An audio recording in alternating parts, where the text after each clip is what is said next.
野菜スープ研究報告。皆さんこんにちは。私が愛のスープと呼んでいるハーバード式野菜スープは、多くの方々が日々の暮らしの中で作っておられると思います。どうしたらより美味しくなるのか、簡単になるのか、私もいろいろ研究してるんですよ。その中から生まれたのが、味に力を入れた鯉のスープやベジブロスから作るポタージュです。今日は基本の愛のスープを作っておられて、具材ごと食べておられる方で、ちょっと毎日同じ味で飽きてきたなと思われる方におすすめの動画です。基本の愛のスープは慣れると難しくはありません。詳しい作り方や効能、ホワイトケミカルについてはこちらの動画をご覧くださいね。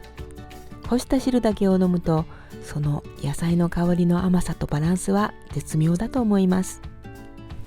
ただ私の場合なんですが、具材ごと食べるときは少し飽きてくるんです。私は3パターンで乗り切ると続けやすかったです。1、時間差攻撃を使う。2、万能調味料〇〇を入れる。3、割合を変えるです。では順に説明していきますね。1つ目の時間差攻撃を使うです。愛のスープは沸騰してから20分から30分煮ます。これはこした汁を飲むのを前提に考えられているように思います。なるべく汁に抗酸化力のあるファイトケミカルが流れ出るように。だから野菜自体には旨味や栄養素がかなり抜けた状態になっています。それを補うのが時間差で野菜を加えることです。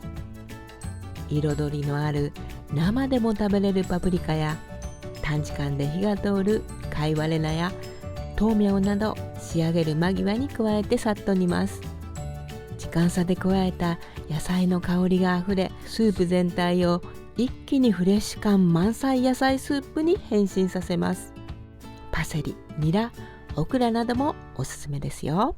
2つ目は、どんなスープに使っても重宝する味噌玉を加えることです。もちろん愛のスープに味噌を少量加えて味噌汁として飲んでおられる方も多いでしょう。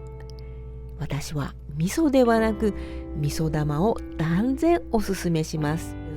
カツオに含まれる DHA、EPA のオメガ3脂肪酸や必須アミノ酸も摂ることができます。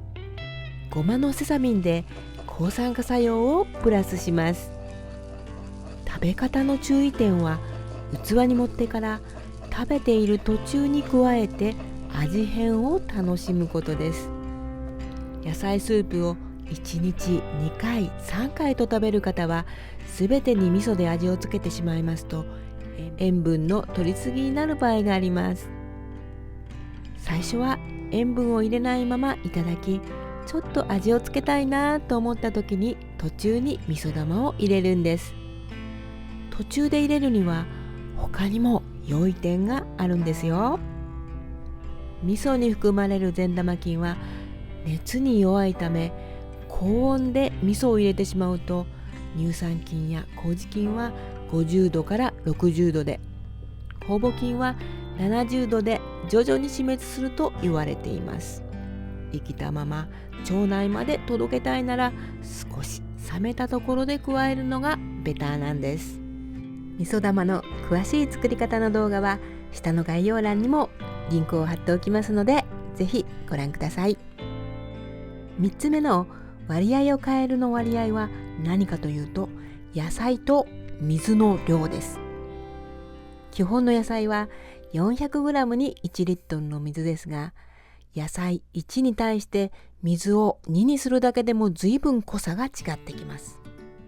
これは1つ目の時間差攻撃にもつながるのですが、基本の野菜の量をそのままに、時間差攻撃での野菜の量を増やすのも良い方法だと思います。実は先月は段差もないのにつまずいてしまい、左足の親指の付け根を骨折してしまいました。先週ははるか昔、妊娠以来の吐き気とめまいに襲われ、突発性難聴と診断されました。もう踏んだり蹴ったりです。私は元気、丈夫と正直調子に乗っていたんですね。生活態度を少し改めます。突発性難聴を治すには抗生物質を服用するほかなく毎日飲んでいます。抗生物質は多くの病気に有用な薬ですが、一方で腸内細菌のバランスを一気に変えると言われています。また一から野菜スープを毎日作って腸活に励みたいと思います。ぜひ皆様もご一緒に、より健康により幸せを目標に野菜スープを生活の中に取り入れてくださいね。最後までご覧いただきありがとうございます。あなたとあなたの大切な人の少しでもお役に立てたなら嬉しいです。いいなと思ったらチャンネル登録もよろしくお願いいたします。ではまた次回の動画でお会いいたしましょう。